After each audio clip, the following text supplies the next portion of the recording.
అందరికీ నమస్కారం. Welcome to it's UTV. ప్రస్తుతం మనతో పాటు ఉన్నారు ప్రముఖ జ్యోతిష్యులు, ఆధ్యాత్మికవేత్త, భారతీ శంకరపీఠం వ్యవస్థాపకులు బ్రహ్మశ్రీ అన్నవరపు తిరుపతి మూర్తి అవధాని గారు. గురువుగారితో మాట్లాడి మనకున్న సందేహాలన్నింటినీ కూడా నివృత్తి చేసుకునే ప్రయత్నం చేద్దాం. నమస్కారం గురుగారు. ఓం శ్రీ మహాగణాధిపతయే నమః. గురుగారు, నాకు ఒక చిన్న సందేహం ఏంటంటే, చాలామంది మేము పడుకున్నప్పుడు దేవుడు కలలో కనిపించారు, మాకు ఇది చేయమన్నారు, మాకు ఇది చెప్పారు అని చెప్పేసి అంటారు. నిజంగా వాళ్ళకి దేవుడు కళలో కనిపించుంటాడా లేదా వాళ్ళ భ్రమ అది? నేనైతే పడుకోవడం మానేయమని చెప్తా. పడుకోవడం వల్లే కదా కనిపిస్తున్నాడు. మీరు పడుకోవడం మానేస్తే కనిపించట్లేదు కదా, సో అది భ్రమే కదా. అంతే అంటే కళ అనేటువంటిది ఎప్పుడూ కూడా మీరు నార్మల్గా గమనించండి.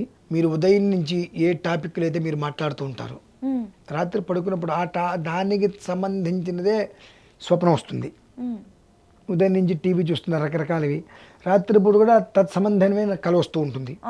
కళ వస్తే మీరు దేనికి భయపడాలి అని అంటే, నూనె తాగుతూ కొబ్బరి నూనె నెత్తికి రాసుకుంటూ, లేదా మొసలి, పంది, పిగ్ అంటారు, ఈ 4 కళలో కనిపిస్తే మీరు కొంచెం ఆలోచించాలి.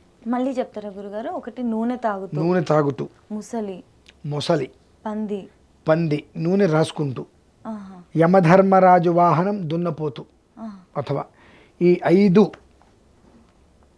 కళలో కనిపిస్తే 6వది ఏదైనా ఉంది అంటే మీరు భోజనం చేస్తున్నట్టు. ఈ 6 ప్రాణాలకు సంబంధించి ఇవి కనిపిస్తే చాలా జాగ్రత్త పడాలి మీరు, ఏదో జరగబోతుంది అని. ఇన్నిటిల్లో మొసలి కనిపించినా, పంది కనిపించినా, నెత్తికి కొబ్బరి నూనె రాసుకోవడం కనిపించినా, నూనె త్రాగుతూ కనిపించినా ప్రాణాపాయం ముంచుకొస్తుంది అనేటువంటిది గమనించాలి. మిగతా 2 ఏదో అనర్థాలు వస్తున్నాయని.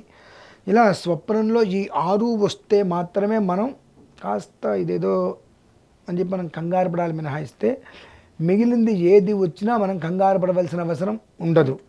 కాకపోతే కొన్ని స్వప్న వృత్తాంతాలు ఎలా ఉంటాయంటే, వస్తాయి, అది ఏదో మనకు గుర్తుండదు.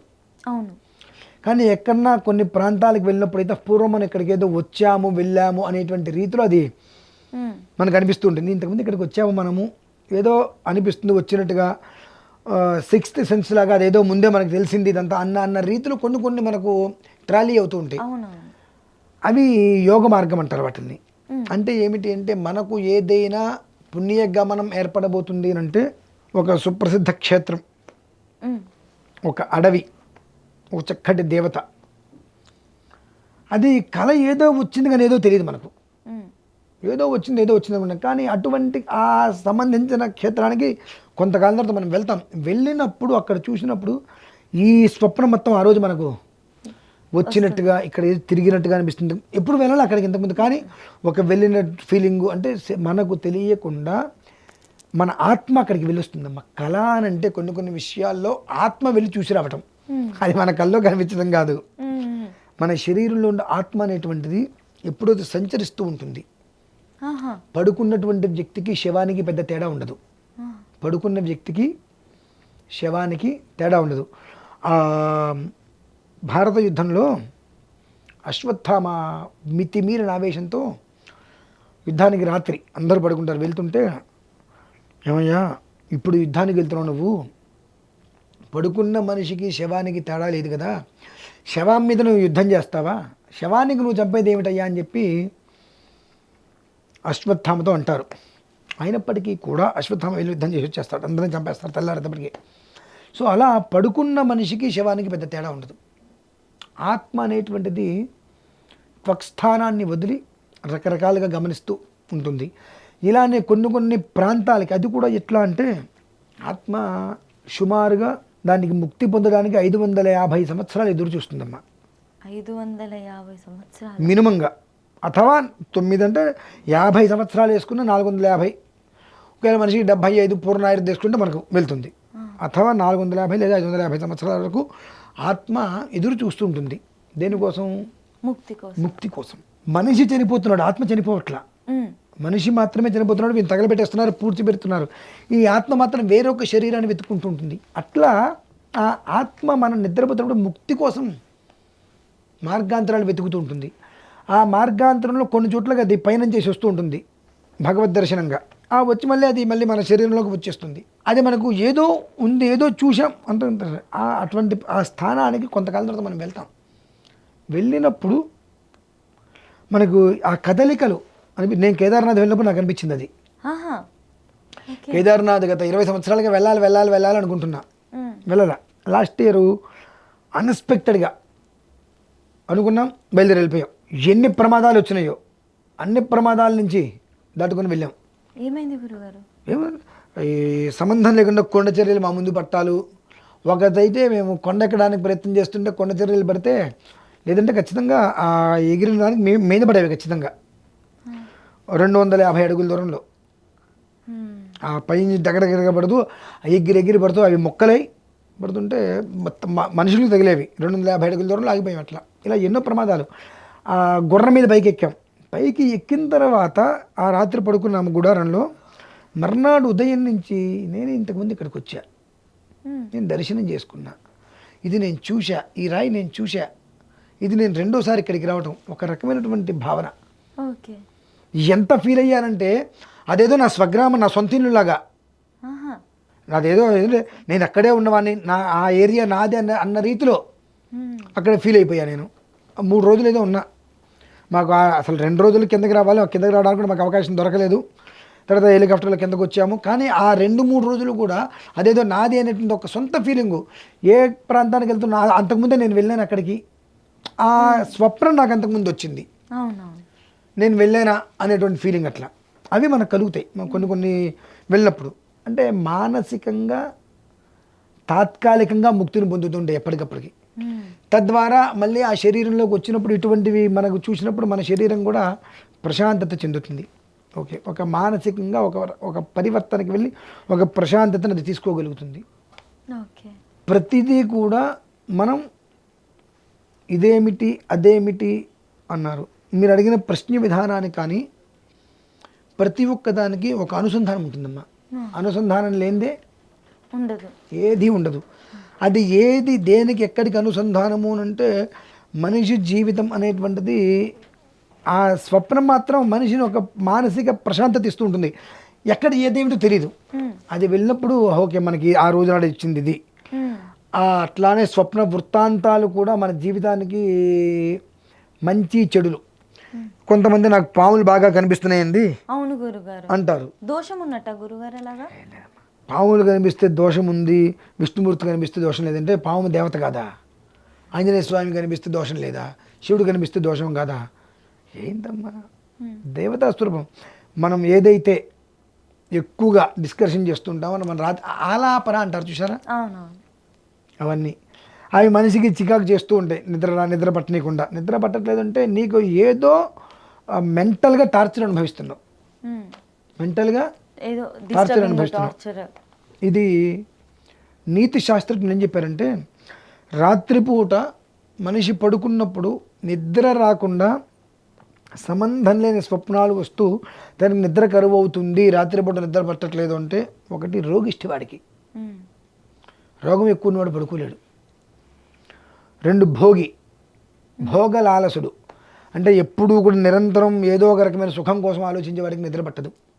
తర్వాత పరద్రవ్య అపహరణ అంటే ఎదుటి మనిషిని కొట్టి వారి దగ్గర లాక్కోవాలి, ఎదుటి మనిషి దగ్గర ఉన్నదేదో నా దగ్గర కూడా ఉండాలి, నా దగ్గర ఉంది వాడి దగ్గర ఉండకూడదు, వాడికన్నా నేను పై పొజిషన్కి వెళ్ళాలి అనేటువంటి ఆలోచన కలిగిన వాడికి నిద్ర పట్టదు.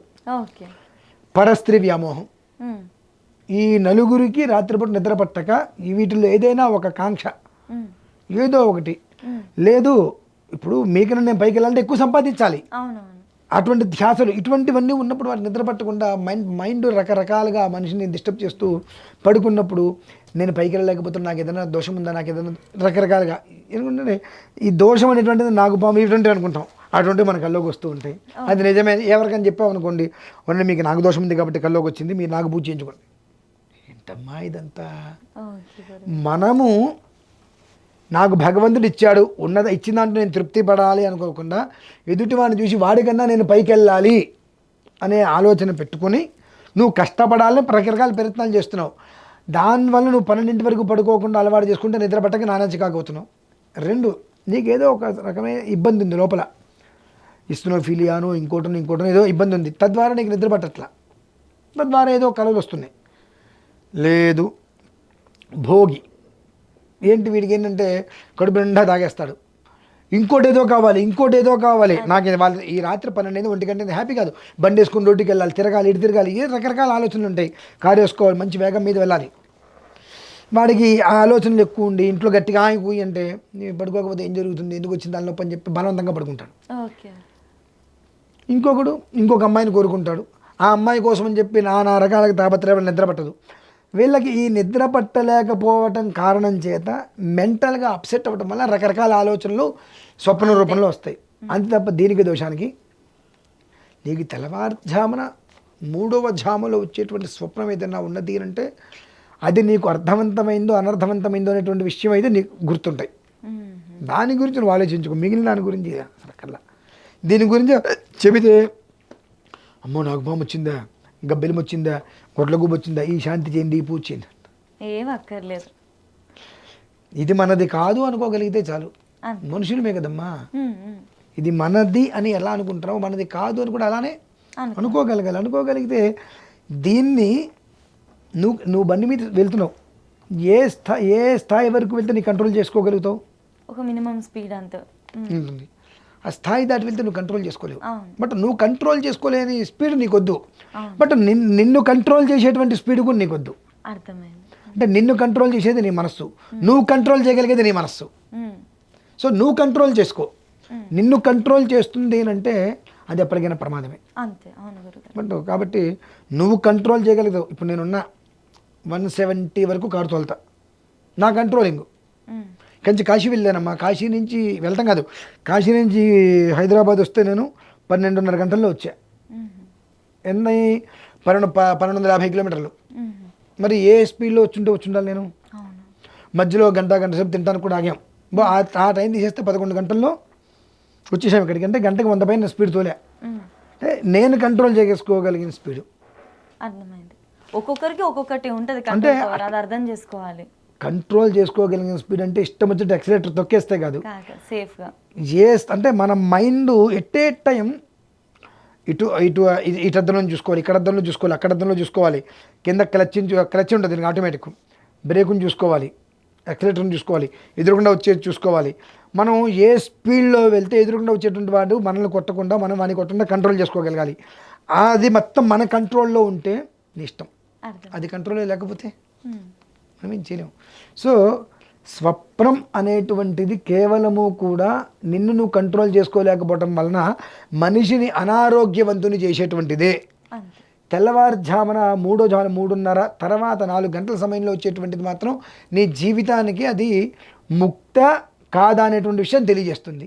అదొక్కటి నువ్వు గమనించుకోవాలి. ఇవి ఏవైనా వచ్చినాయి, యమధర్మరాజు రావటం, ఈ 2 వచ్చినాయి భయంకరంగా. పొద్దున్నే తలస్నానం చేసి ఒక దీపారాధన చేసుకుని నమస్కారం చేసుకో, పండు పెట్టి ప్రధానంగా, అంతే.